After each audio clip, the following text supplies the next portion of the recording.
las sensaciones fueron muy buenas. Yo creo que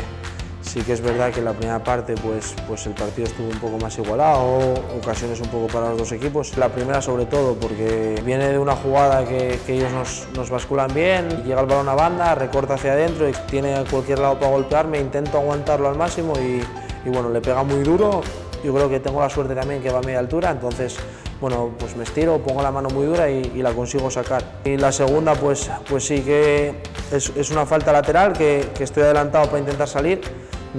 Intento cuando veo que no llego replegar todo lo que pueda e intentar pararme para que me pille con los pies en el suelo y consigo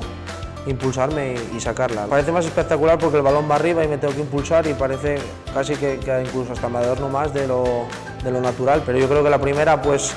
es eso, que me pilla desde casi dentro del área, le pega muy fuerte, tiene toda portería, tiene para elegir si pegarme a la derecha, si pegarme a la izquierda, intento aguantarlo al máximo y al final pues me quedo con la primera por eso, pero la segunda parte yo creo que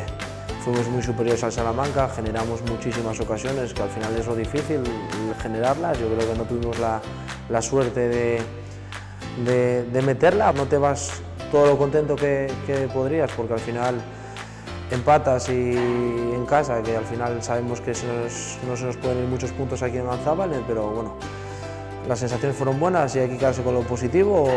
Quedan 4 jornadas y vamos a quedarnos todo con todo que sea positivo. Vamos a centrarnos en el partido del domingo, que es Pontevedra, que es un viaje a Pasarón contra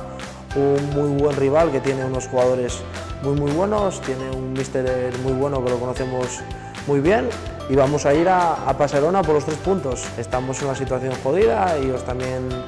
quieren los 3 puntos para intentar quedar campeones de liga, pero vamos a Pontevedra a competirles y a por los 3 puntos desde el inicio.